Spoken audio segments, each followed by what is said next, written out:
In the headlines, Serap sues Tinubu over failure to probe missing $2.1 billion and 3.1 trillion naira subsidy payments.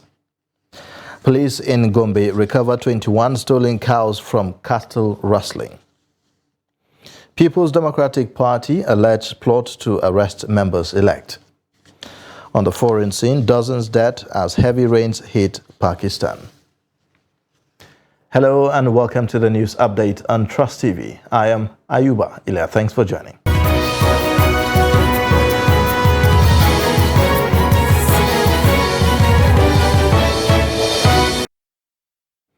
And now the details. The Socio-Economic Rights and Accountability Project has filed a lawsuit against President Bola Ahmed Tinubu over the failure to probe the allegation that $2.1 billion and 3.1 trillion naira public funds of oil revenues and budgeted as fuel subsidy payments are missing and unaccounted for between 2016 and 2019.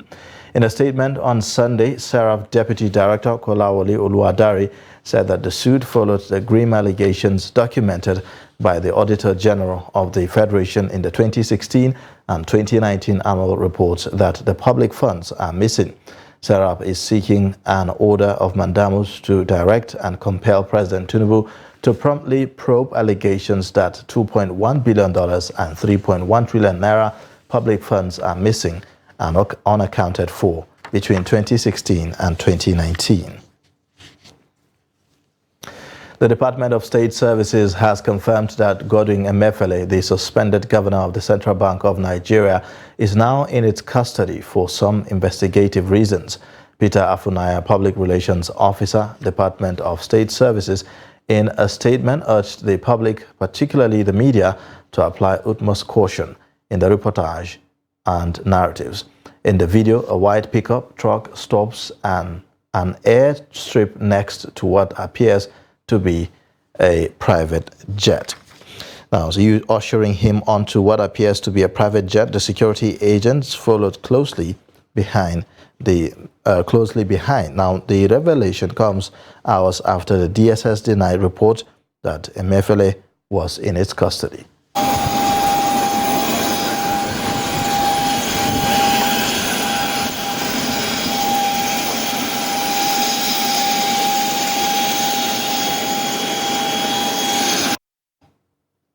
Residents of Kwara State have been reacting to the suspension of Governor of Central Bank of Nigeria, Godwin Emefiele, by President Bola Tinubu, saying his removal is long overdue and expected.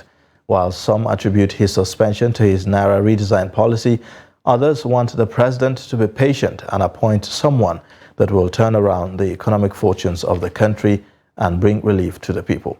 The report. President Bola Tinubu suspended the embattled Thibian governor late Friday evening and in his stead appointed Deputy Governor Folashodun Shonubi in acting capacity. Some residents of Ilorin said the hardship his monetary policy brought to the people is responsible for his suspension. He was supposed to be a technocrat financially, giving advice that are reasonable to that government. But a retrospection of most of the pieces of advice he gave under Buhari's regime were purely anti-people's policies. And people consider such policies as too harsh and very, very difficult. So, to me, for the new president to have taken the decision he took, it's a very laudable one. It's a plus to his administration.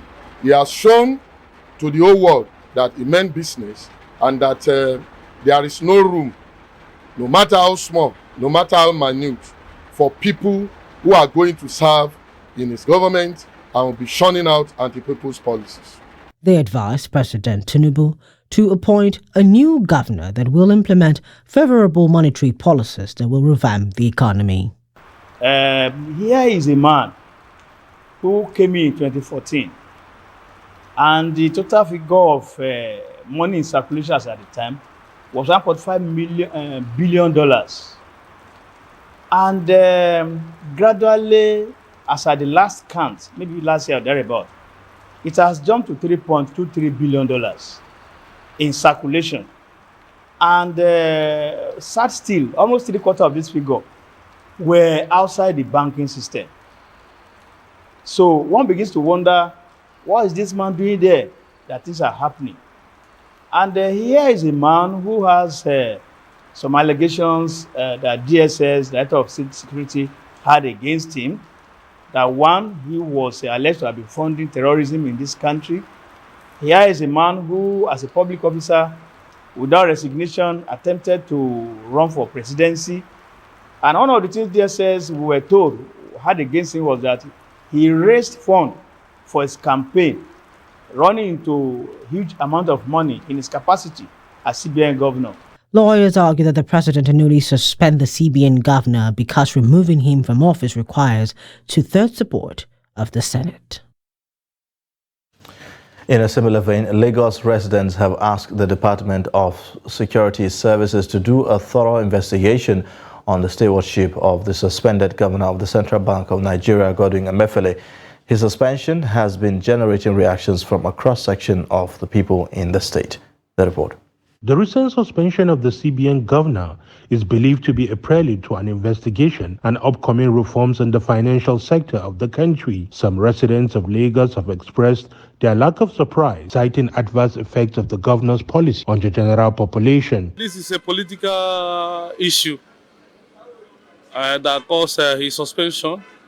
For me, I can say that the problem is within themselves, because they are all APC caucus, so they know the reason. They are the one that brought the idea of adoption of new notes. They are the one that suspended the new notes for a while. They are the one that got him sacked. They are the one that also got him arrested. So that's what I can say. So the problem is within themselves. They know the issue. President suspending the CBN governor. We are not surprised, because we know very well that something like this is going to take place. We know very well. Because the first time we wanted to travel out of Nigeria before, which is what some people said they should not allow him. Godwin Emefiele, the suspended CBN governor, assumed office in 2014 following the controversial suspension of Lamido Sunusi by the then President Goodluck Ebele Jonathan. Sunusi's tenure was cut short a few months before its expiration. What we went through has not happened before in Nigeria. I mean, this Naira cashless policy. And apart from being politics or no politics, we Nigerians suffered a lot. So that one alone, for average Nigeria, it should be suspended. Maybe people are talking about he contesting for presidency some years ago, buying ticket of 100 million. That doesn't really matter. What Nigeria went through about last 2-3 months ago, I support that. It should be suspended and queried for that. If actually he is guilty, because a lot of Nigerians are feeling that the suspension is based on witch hunting, victimization, because of the redesign of our currency that affected the presidential election and the governorship election. So I am trying to encourage, I am saying that let the DSS be encouraged. Let them do what is needful.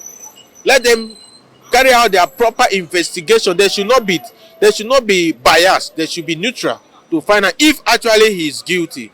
He should face the consequences of the action. The Department of State Services, DSS, has confirmed that the suspended CBN governor is currently under investigation following his arrest. Away from that, the Gombe State Police Command said it has arrested a suspected cattle rustler and recovered 21 cows of stolen from a herder in Shuwari village of Funakai local government area of the state. Parading the suspect, Saleh Kabo, Police Public Relations Officer ASP Mahir Muazu Abubakar, said that the owner of the cattle, Joro Ahmadu, reported to the Bajoga Divisional Police Office that his 21 cows valued at 7 million naira were stolen from his village. According to him, the police personnel immediately swung into action and launched an investigation that led to the arrest of the suspect. Kabo Now, ASP Abubakar said that the suspect has confessed to the crime while all stolen cows and other relevant exhibits were recovered, adding that he will be charged to court as soon as the investigation is concluded. Similarly, the police in Bajoga Division have arrested one Babangida Isa 20 of TK quarters in Bajoga town of Funakai local government area for allegedly raping a 5-year-old. The victim was taken to the hospital for a medical examination, while the suspect will be charged to court for prosecution. Residents of Sokoto State have expressed worry over resurgence of bandit attacks in the eastern and northern parts of the state. Many villages were attacked by bandits, killing over 30 persons and abducting several others. Abubakar Imam reports that many with gunshot injuries are currently receiving treatment in the hospital, with the state government footing their medical bills. After a lull in banditry attacks, especially during the election season, some communities in the northern and eastern parts of Sokoto State have woken up to a series of dastardly attacks, which claim dozens of lives and several others were injured. The attackers, suspected to be armed bandits, had invaded 3 communities in Tangaza local government area, where they killed 37 persons and injured several others. 3 days after, another village in Wadaba local government area came under attack, resulting to the abduction of over 20 persons. Some residents who expressed concerns over the development speak to Trust TV on why banditry attacks resurfaced in the state.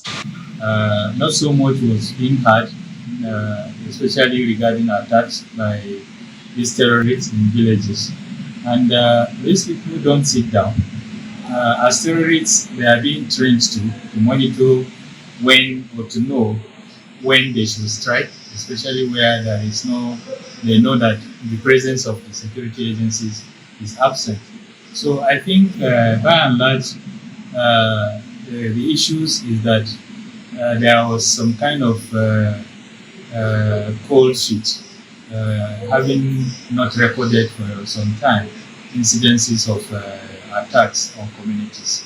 So at the state level, my advice to the new government is, number one, they should come out with programs that will engage youth and young people across all the 23 local government areas of Sokoto State. And then the other point, or one other advice, is for the government to engage the traditional leaders. When you engage the traditional leaders, they know new faces in their communities, they know who is new, who is not new, and then they also easily have access to information. So if you engage the traditional leaders, they know the bad youths in their communities, they know the good youths in their community, and through that, government can have information. While commending the major support taken by the new government in the state, they advise it on what to do to curtail the menace.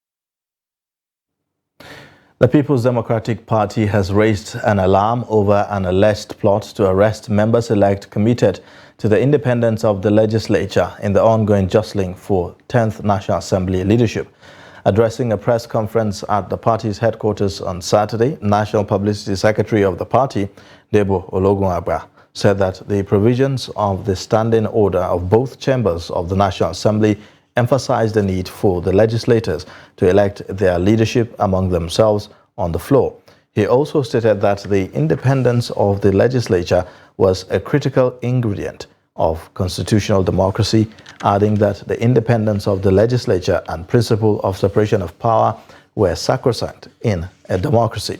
Ologunagba said that since the PDP made its position known that it was interested in the 10th National Assembly leadership, there have been moves to intimidate, harass and threaten lawmakers-elect with the view to influencing the emergence of the leadership of the National Assembly.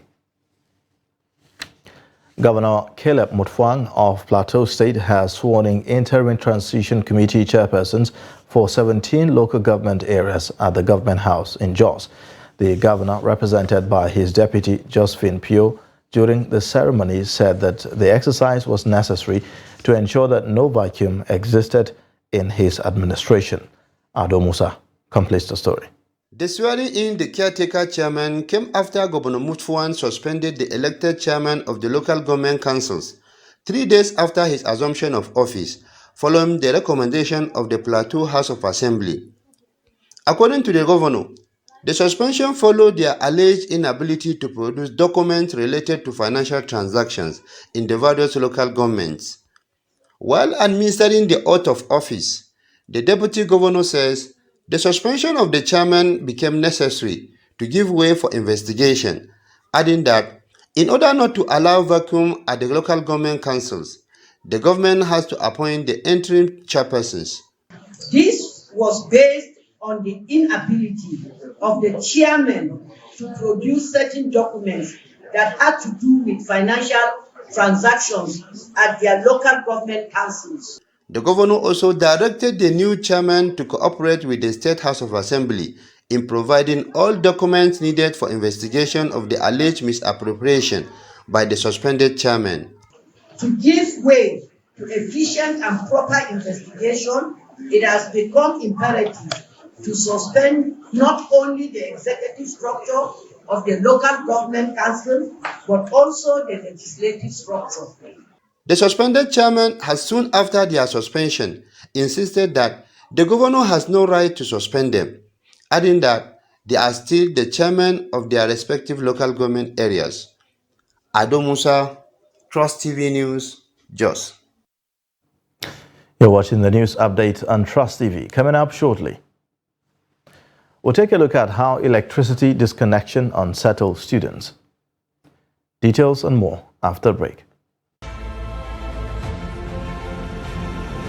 Now, as part of efforts to support Africa's goal of strengthening... Now, looking at the activity chart, as you can see right here, a total volume of 130... a Boko Haram crisis that at that time was restricted to Yobe. How secured are they? You can see security men with blood. This is the road leading up to the... Already, if you look at English squad, you are looking at EPL, you are looking at their names. You are not looking at...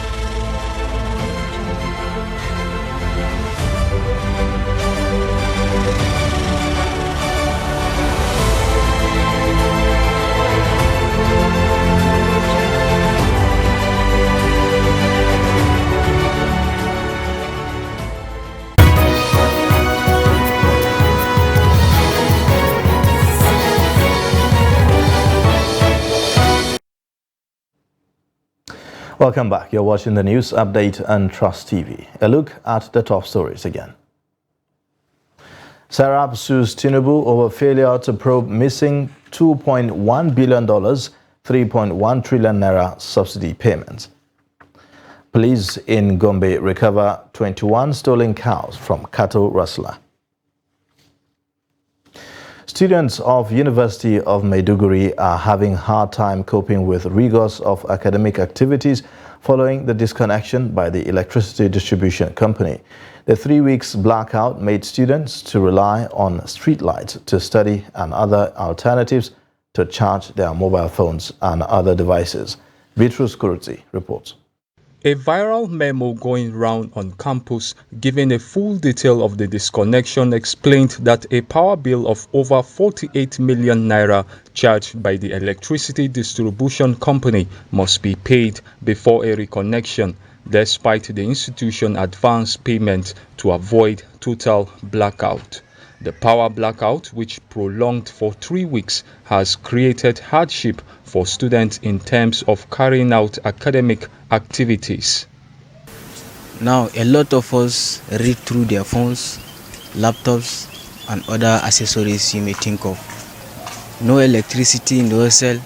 How will the school want the student to cope? And this season we are in now is a week for CA. So it affects us a lot. Before we get an information from our various departments, we must have charge in our phone so that we may able to receive message via our WhatsApp or our group that are located in every group. So it is very difficult for us to get light, to charge our phone, to get light, to read during the night and do our other related activities in the school. I normally come to LT, but at night I don't come, I stay outside because there's too much heat inside. Because there's no electricity, so there's no fan.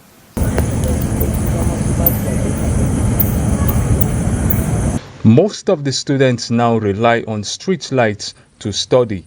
John is preparing for a continuous assessment test coming up in 2 days. He said it's difficult concentrating because of the distractions of passerby and the insects. Things that I could do at my convenience, I now have to stress for them.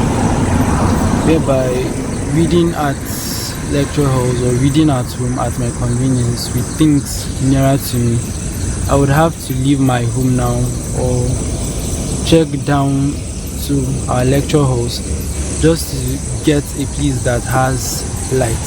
The weather is hot and aggressive, so everywhere you go you have to take water. And now, you staying under the solar, this insect won't let you study well because your concentration now, the concentration you need to give to your study will begin to get affected. As it is now, I'm just trying to make myself read because I know that if I don't do it, I still have a long way to go. Okay. The first semester examinations will begin soon and the students are more than worried. The students hope that the school management quickly fix the problem of power blackout on time. About 3,000 Katsina State pilgrims have arrived at the holy cities of Mecca and Medina ahead of this year's Hajj. Abdullahi Ahmadi reports that the headquarters of Katsina State Pilgrims Welfare Board is now a beehive of activities since the commencement of the 2023 Hajj operations. The report.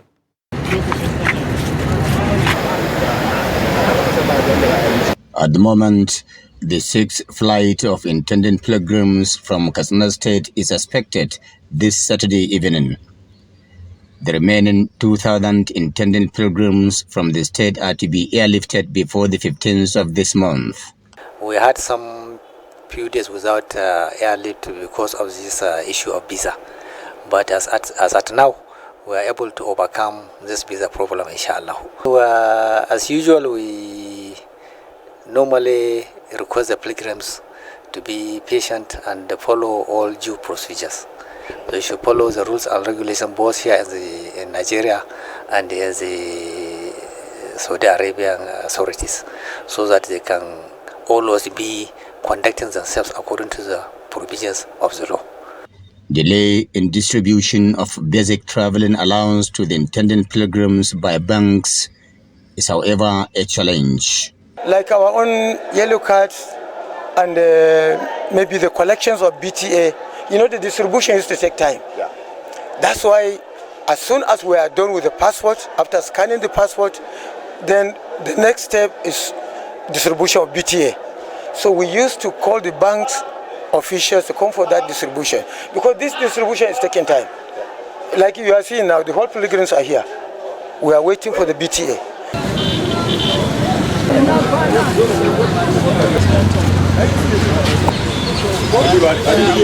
Traders and other vendors who deal in things needed by the intended pilgrims are making a brisk business.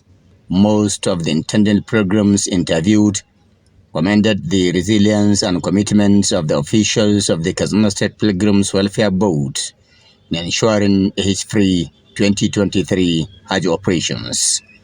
Abdullahi Ismail Ahmadi, Trust Television News, Katsina. The federal government spent 85.37% of its revenue servicing debt in February. The Central Bank of Nigeria, in its monthly economic report for February 2023, noted that the federal government had a retained revenue of 478.57 billion naira in February. The bank also stated that the federal government spent 408.5 billion naira on debt servicing in the same month. The report further showed that the country recorded a fiscal deficit of 513.05 billion naira in February. The International Monetary Fund recently said that the federal government projected to spend 82% of its revenue on interest payments in 2023. According to the IMF, external debt, including that of the private sector, will rise to $121.6 billion, with external reserves climbing to $37.5 billion. On the foreign scene, heavy rains pounded Pakistan's northwest regions, collapsing houses and killing at least 25 people. Another 145 people were injured as uprooted trees knocked down electrical transmission towers. Officials are working to provide emergency relief to the wounded. Last month, about a dozen people, including women and children, were killed by an avalanche during unusual snowfall in the summer. Pakistani Prime Minister Shahbaz Sharif expressed grief on Saturday about the loss of life from the storm and directed authorities to pick up the pace of relief operations. Meanwhile, Pakistan's Disaster Management Agency said a severe and intense cyclone with wind speeds of 150 km per hour was on course towards the country's south. And in sports news, Nigeria women's senior cricket team on Saturday defeated their Rwandan counterparts by 6 wickets to their opening game of the 9th Kwibukat 20 Women's Tournament. The game at the Gahanga Cricket Stadium in Kigali saw the host winning the toss and opting to bat. Now, Gisele Ishimwe had the best batting performance for the host with 30 runs in 39 balls as the Nigerian bowlers did well to limit their opponents.